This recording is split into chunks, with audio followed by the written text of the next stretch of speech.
Here is a fact that the British government did not advertise.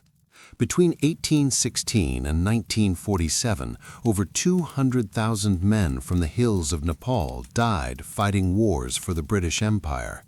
They died in Afghanistan, in Tibet, in Gallipoli, on the Western Front, in Burma, in North Africa, in Italy. They died for an empire whose passport they were never allowed to hold, in countries whose names they could not find on a map, for a king they had never seen and would never meet. And when it was all over, when the last war ended and the flags came down and the victory parades rolled through London, not one of those men was invited to march. That is the story of the Gurkhas. And it begins not with a battle, but with a boy on a plane who has never seen the ocean. The year is 1943. Somewhere over the Bay of Bengal, a British transport plane carries 40 soldiers toward Burma. His name is Bir Bahadur. He is 19 years old. He grew up in a village in the Himalayas at an altitude where lowland men get dizzy just walking uphill. He spent his childhood carrying firewood on his back for hours without rest, chasing goats across ridgelines in temperatures that dropped below freezing before midnight. He has never been to a city. He has never owned more than what fits in a single bag. And right now, that bag is above his head in the luggage rack, and inside it, wrapped in a cloth his mother pressed into his hands the morning he left without looking at his face, is a knife. Not a bayonet, not standard military issue, something older, a kukri. If you have never held a kukri, the first thing you notice is the weight. The blade curves forward and widens toward the tip, so the heaviest point is at the front of the swing. It is designed so that gravity does most of the killing for you. You do not need to be large, you do not need to be exceptionally strong. You need to be fast, and you need to commit completely to the swing. And the boys who grew up in the Himalayas using knives for work since childhood were both of those things without ever being trained to be. Japanese soldiers in Burma would later write about the kukri in their personal diaries.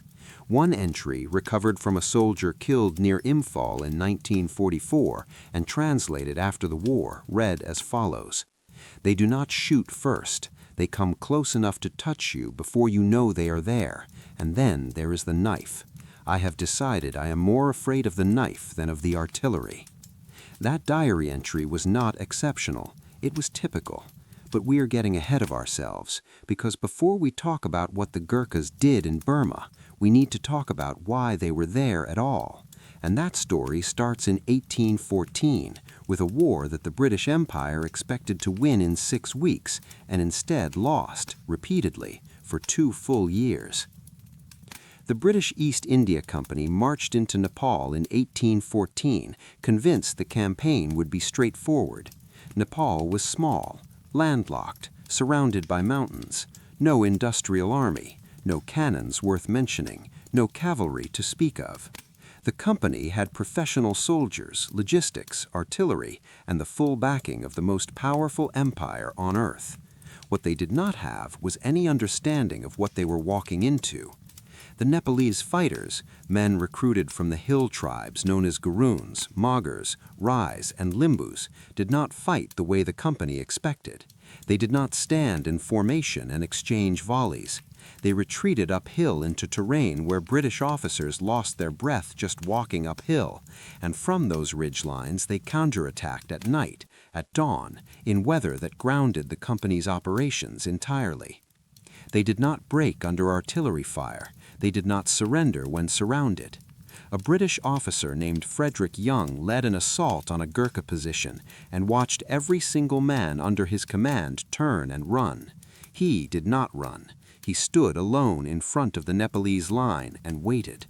The Gurkha soldiers stopped, looked at him, and one of them said, through a translator, something recorded in Young's own letters as, "We could serve under men like you."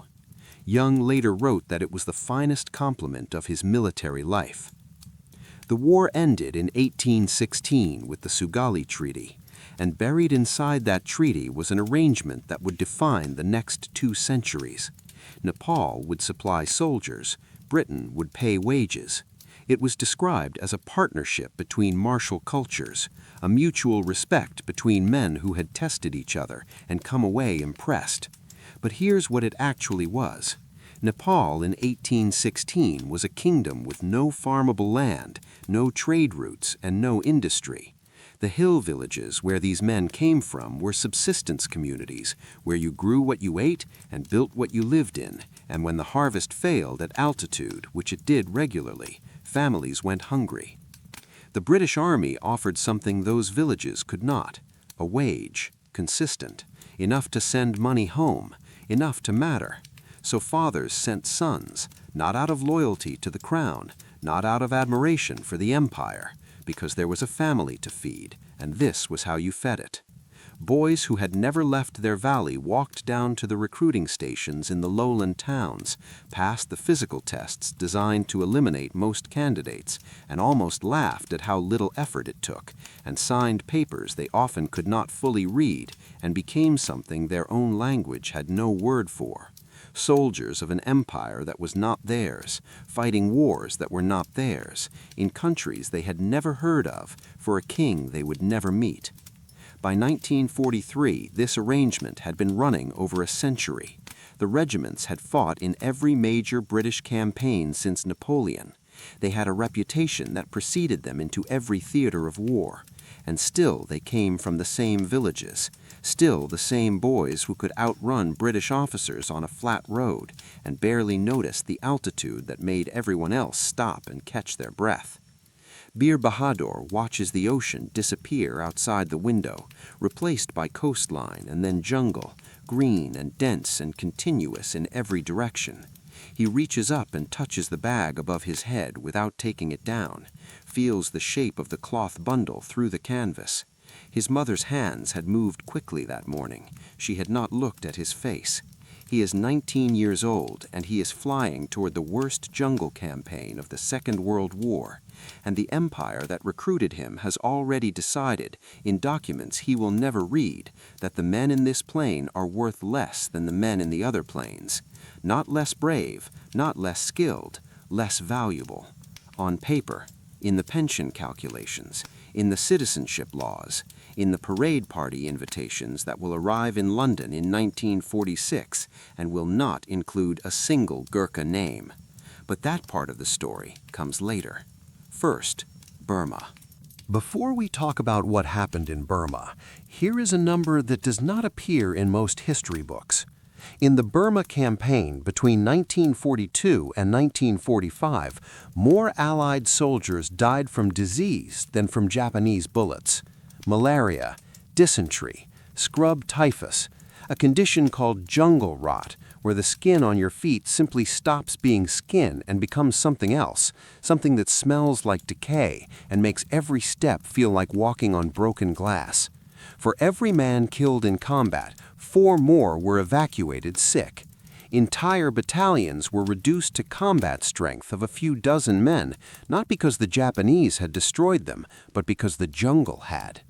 British units that arrived in Burma in 1942 with 1,000 men were down to 200 effective soldiers within months without fighting a single major engagement.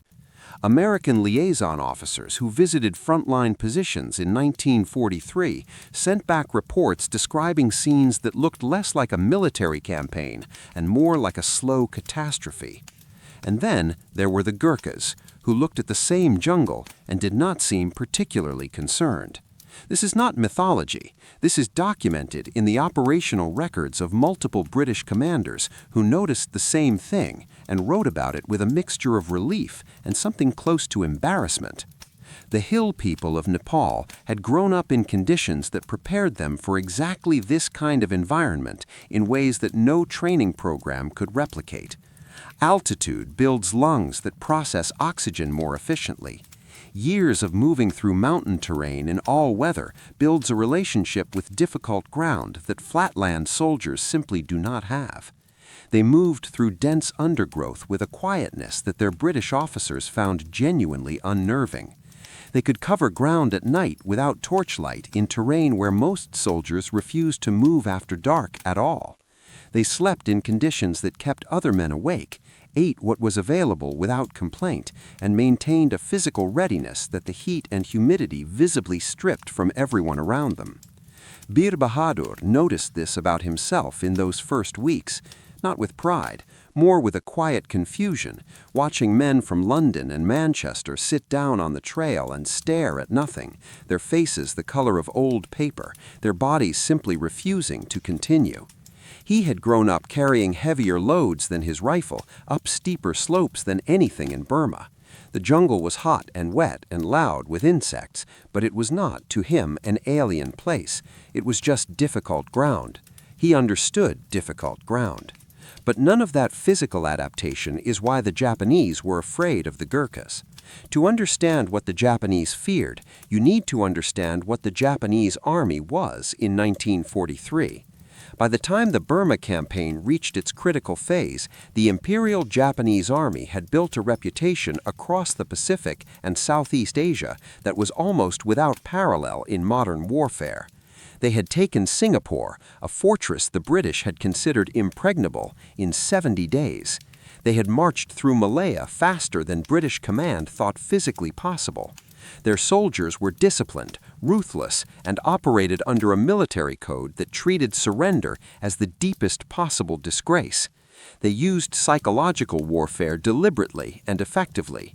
The Banzai Charge, a mass infantry assault conducted at night with screaming and noise designed to terrorize defenders into breaking before the physical contact even happened, had worked against British, American, and Commonwealth units repeatedly. It worked because it targeted something primal. The sound of hundreds of men running toward you in darkness, screaming, is not something military training fully prepares you for. Units that were tactically sound and physically fit broke under Banzai charges, not because they were cowards, but because they were human. Then it stopped working. There is a specific engagement in the Arakan region in late 1943 that appears in Japanese field reports in a way that is different from every other engagement in those same reports. A Japanese company launched a night assault on a Gurkha position, standard procedure, screaming, darkness, overwhelming noise. What happened next is described in the Japanese after-action report in language that stands out because of how flat and careful it is, the kind of language men use when they are trying to describe something they do not fully understand. The Gurkhas did not hold their position. They left it. They moved toward the assault, in the dark, quietly, and then the screaming stopped. Not because the charge succeeded, because the men doing the screaming encountered something in the darkness that made them stop, and the Japanese officer writing the report struggled to explain in military terminology what exactly that something was. What it was men with kukris who had decided that the darkness belonged to them. After several engagements like this one, Japanese field commanders in Burma began issuing specific orders regarding Gurkha units. One order from a battalion commander in the Arakan, recovered after the war and translated, instructed officers to avoid night engagement with Gurkha units entirely and to request reinforcement before initiating any contact, regardless of the apparent size of the Gurkha force. The order ended with a line that the translator flagged as unusual for a formal military document. It said approximately that engaging Gurkhas at close range at night was not a military problem, but a different kind of problem entirely. Read that again. A Japanese battalion commander, whose army had shattered the British Empire across an entire continent, wrote in an official military order that fighting the Gurkhas at night was not a military problem. He could not find a military category for what it was. The battle that made all of this permanent, that turned the Gurkha reputation from a story officers told each other into something documented in the official record of the war, was the Battle of Imphal and Kohima in 1944. It is not well known outside military history circles, which is extraordinary given what it actually was. In March 1944, the Japanese launched Operation Yugo, the largest Japanese land offensive of the entire Pacific War. 3 divisions, over 80,000 men, pushed through the Burmese jungle toward the Indian border with one objective: cut the Allied supply lines feeding the entire China-Burma-India theater. If they succeeded, the route to China collapsed. If that collapsed, the entire Allied strategy in Asia required rebuilding from nothing. The opening phase was close to catastrophic for the defenders. Japanese forces moved faster than expected, cut roads, surrounded positions, and by April the garrison at Kohima, a small hill station on the only viable road between the 2 objectives, was completely encircled. The fighting at Kohima was conducted at distances measured in meters. At one point, the opposing front lines were separated by the width of a tennis court, because they were literally fighting over a tennis court, the one belonging to the deputy commissioner's bungalow, which had become a front-line position. Gurkha battalions held positions that British commanders later described in their official reports as not holdable. They held them anyway. And when reinforcements arrived, they led the counterattacks up slopes that artillery had failed to clear, through ground that multiple commanders described as the worst combat terrain they encountered in the entire war. By July 1944, the Japanese offensive had collapsed entirely. Of the 80,000 soldiers who began Operation Yugo, over 50,000 were dead, wounded, or dying of disease in the jungle. 50,000 men. To put that in context, that is more than the total British casualties on the first day of the Somme. It was the largest defeat in the Imperial Japanese Army, the army that had taken Singapore, the army that had broken the British Empire across Southeast Asia, broken, finally, in a jungle campaign that most people in Britain and America have never heard of, by soldiers whose names they cannot pronounce, fighting for wages that would later turn out to be worth a fraction of what the men beside them were owed. Bir Bahadur came through Imphal. He does not talk about what he saw in those months. Most of the men who came through Kohima and Imphal do not. What they carry from that jungle is not something that translates easily into words in any language, and Bir Bahadur has 2 languages and enough silence in both of them for a lifetime. What matters for this story is that they fought, they held, and they won.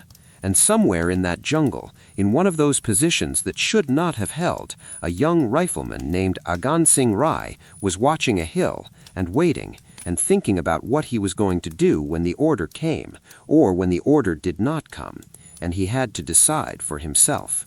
There is a category of human action that sits outside what most people believe is possible. Not superhuman, not fictional, just the extreme edge of what a person can do when every other option has been removed, and the only thing left is forward. Military historians have a clinical term for it. They call it individual initiative under fire. But that phrase does not capture what it actually looks like when it happens, which is why the men who witness it tend to remember it for the rest of their lives in specific physical detail: the light, the sound, the exact moment they understood what they were watching. On the morning of June 26, 1944, in a stretch of jungle in Burma near the Bishanpur Road, a 22-year-old rifleman named Agan Singh Rai did something that a British military tribunal later spent considerable time trying to describe in language adequate to what had actually occurred. They did not fully succeed, but they gave him the Victoria Cross, which is the highest military honor the British Empire can award, and they wrote in the citation that his actions were of the most conspicuous gallantry, which is the formal phrase they use when what they actually mean is that they watched a man do something that should not have been survivable, and they do not have better words for it. Here is what happened. Agan Singh Rai's company, part of the 2nd Battalion, 5th Royal Gurkha Rifles, had been ordered to take a strongly held Japanese position on a hill that commanded the surrounding terrain. The position was not a simple machine gun nest. It was a prepared defensive complex, multiple bunkers connected by trenches with overlapping fields of fire designed specifically to make a direct assault as costly as possible. The Japanese soldiers holding it were veterans. They had built the position carefully, and they knew exactly how to use it. The assault began and almost immediately began to fail. The lead elements of the company ran into the outer defensive ring, and the machine gun fire was immediate and accurate. Within minutes, the attack had stalled. Men were down. The officers directing the assault were taking casualties. The company was pinned, caught in open ground below the hill with fire coming from positions they could not clearly locate and could not effectively engage from where they were. This is the moment that separates most battles from the battles that get written about. When an assault stalls under fire, the instinct of every living body involved is to get smaller, get lower, find cover, and stay in it. That instinct is not cowardice, it is biology. It has kept human beings alive for 100,000 years. It is also, in a pinned infantry assault, the thing that gets you killed, because a static target under observed fire is only a matter of time. Agansing Rai looked at the hill. He looked at the machine gun position that was doing the most damage to his company. He looked at the ground between his position and that bunker, and then he stood up. He did not wait for an order. There was no order coming because the officers who would have given it were occupied with their own survival. He stood up and he ran directly at the machine gun position that was pinning his entire company, firing his rifle as he moved, and he did not stop. The Japanese gunners shifted to engage him. This is documented in the citation and in the accounts of the men watching from the ground. An entire machine gun crew redirected their fire at one running man, which meant for a critical few seconds that the fire on the rest of the company reduced. Some of those men used those seconds. They began moving. Agansing Rai reached the first bunker. What happened inside that bunker is described in the Victoria Cross citation in the careful, neutral language of official military documentation. The citation says he dealt with the garrison. The men who were there and later gave accounts are more specific. He went in with his rifle and his kukri, and he did not come back out until the bunker was no longer a problem. He then moved to the second position. The second position had seen what happened at the first. They knew he was coming. They were ready. He attacked it anyway. A burst of fire caught him in the side as he closed the distance, and he went down. Not dead, but down, on the ground, in the open, with the second bunker still operational and his company watching from below. He stayed down for 3 seconds. This is the detail that the men who witnessed it remembered most specifically when they gave their accounts afterward. Not the running, not the first bunker, but those 3 seconds on the ground. Because in those 3 seconds, the entire outcome was still unresolved. Then he got up. He was bleeding, and he got up and he finished the assault on the second position, and he cleared it. His company, which had been pinned and losing men a minute earlier, was now moving up the slope.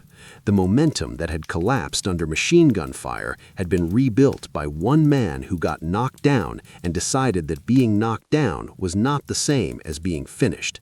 But the hill was not taken yet. There was a third position, a heavy machine gun emplacement that was still operational and now directing fire at the company as it advanced.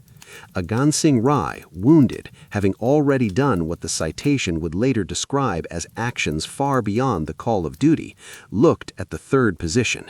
He led a small group of men in a direct assault on the emplacement, personally destroyed the gun crew, and by the time the engagement was over, the hill was in Gurkha hands, and the Japanese defensive complex that had stopped the advance was gone. The entire sequence from the moment he stood up to the moment the third position fell took less than 20 minutes. 20 minutes in which a wounded rifleman with no special equipment, no air support, no artillery, no particular advantage except the decision to move when every instinct said stay down, dismantled a fortified position that had stopped a company assault cold. The British officers who wrote the citation afterwards struggled with the language because Victoria Cross citations are supposed to describe actions that are exceptional within the framework of what soldiers do. Agan Singh Rai's actions did not fit comfortably inside that framework. They fit inside a different category, the one where a person decides that the situation as it exists is unacceptable and they are going to change it personally right now with whatever they have in their hands, regardless of what the odds say about the outcome. He survived. This is worth saying clearly because it is not the expected ending to a story that begins with one man standing up and running at a machine gun. He was wounded, but he survived, and he received the Victoria Cross in a ceremony where a British general pinned the medal to his chest, and a translator stood between them because the general did not speak Nepali and Agan Singh Rai did not speak English. They had been fighting the same war, in the same army, toward the same objective, for years. They had never had a direct conversation. The general said something formal and appropriate about valor and service. The translator conveyed it. Agan Singh Rai stood straight and said something in return. The translator conveyed that too, and then it was over, and the general moved to the next man, and Agan Singh Rai stood with a bronze cross on his chest that represented the highest honor the empire could give him, in a country he was not allowed to live in, awarded by a man he could not speak to, for actions taken on behalf of a government that had already decided in the pension calculations being quietly finalized in London that his service was worth considerably less than the service of the British soldiers standing beside him. He did not know that yet. He would find out later. They all would. There is a question that military historians have debated for decades without fully resolving it. What actually breaks an army? Not a unit, not a company, not a platoon, an entire army. Because armies do not break from casualties alone. Armies have absorbed catastrophic casualties and kept fighting.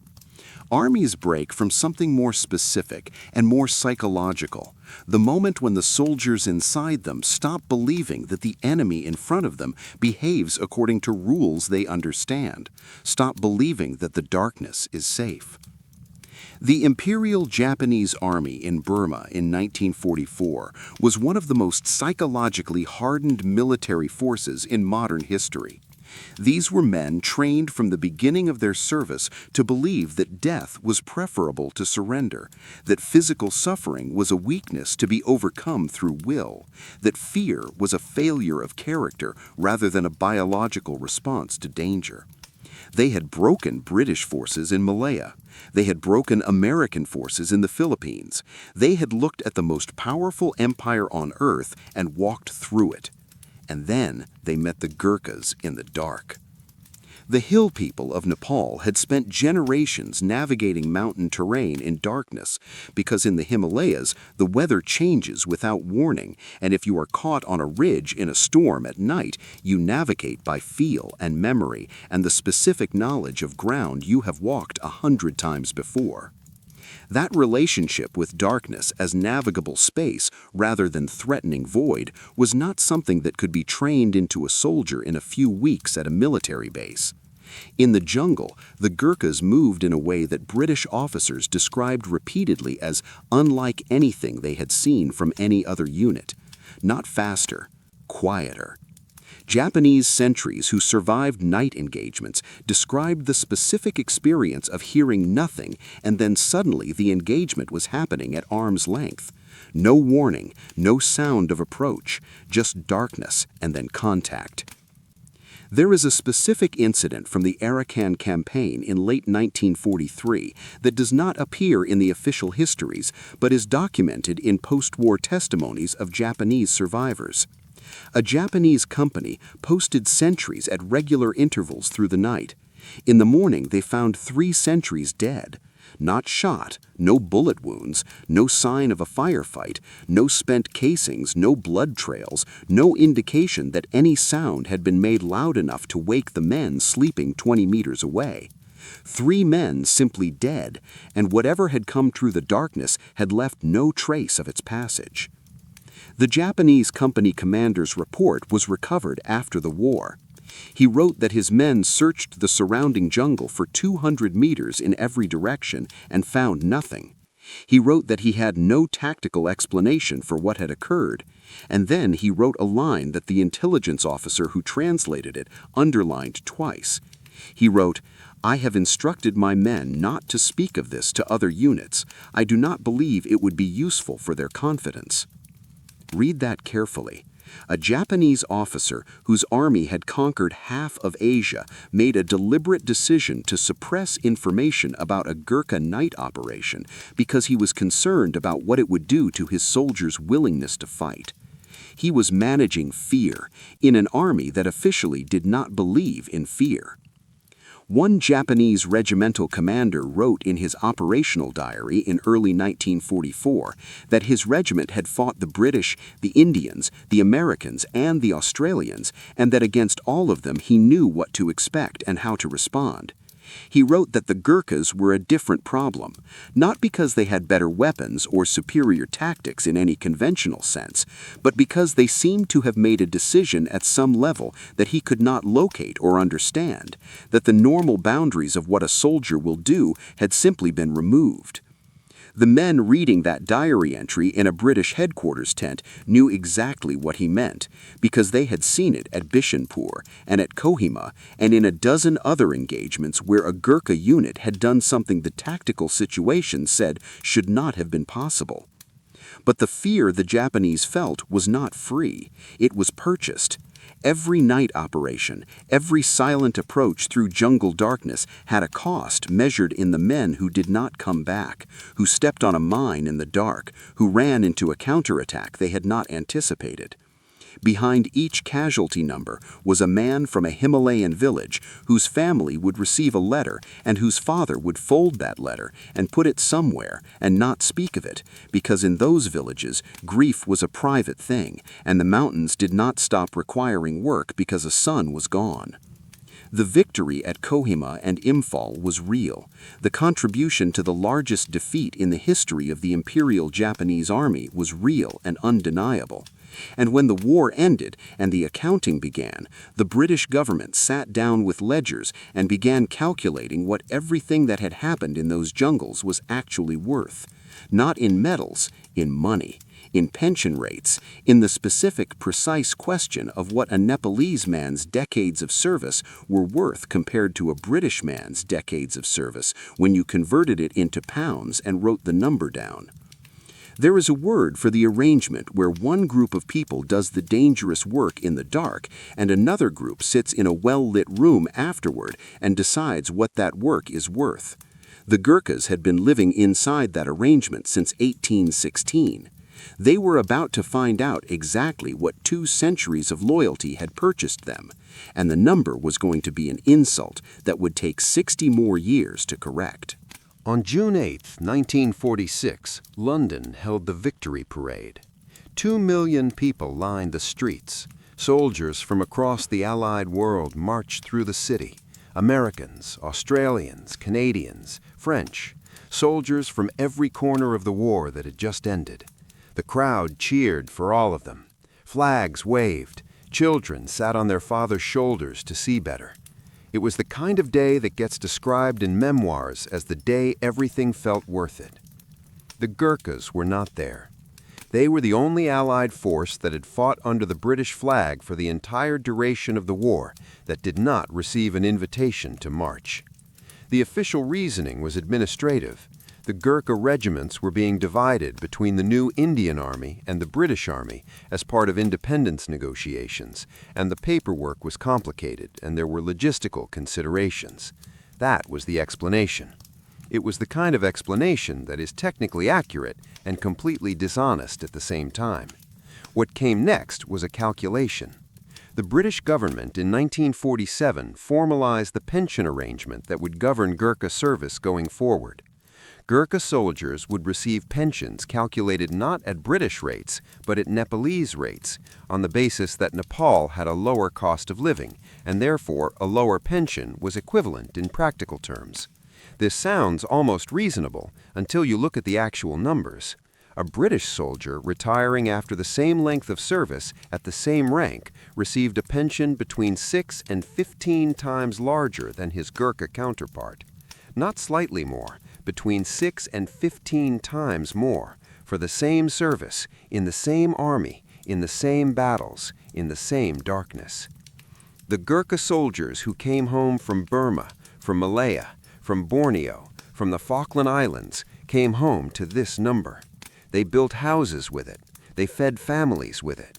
Almost none of them talked about it publicly, because that was not what the culture of those villages produced. It produced men who carried what they carried privately, and kept working, and did not make demands. The British government understood this. There is no other explanation for why the arrangement lasted as long as it did. The campaign that finally changed it did not come from the Gurkhas themselves. It came from a woman named Joanna Lumley, a British actress and the daughter of an officer who had served with the 6th Gurkha Rifles. When she learned the details of the pension disparity and the citizenship restrictions, that Gurkhas who retired before 1997 had no right to settle in Britain regardless of their years of service, she went to Parliament. In May 2009, the British government announced that all Gurkha veterans who had served 4 or more years would have the right to settle in the United Kingdom. It was 193 years after the Sugauli Treaty. It was 63 years after the Victory Parade without an invitation. There is a Gurkha memorial in London on the Victoria Embankment. It shows 2 soldiers moving forward, rifles in hand. The inscription reads, "The bravest of the brave." Most people who walk past it do not know about the pension calculation. They do not know about the parade invitation that never arrived. They do not know about the Japanese officer who told his men not to speak of what they encountered in the dark. They do not know about a 19-year-old boy on a plane who had never seen the ocean, carrying a knife wrapped in cloth his mother pressed into his hands without looking at his face. They know the inscription. It took Britain 193 years to decide that the bravest of the brave deserved the same pension as everyone else. Now you know the rest.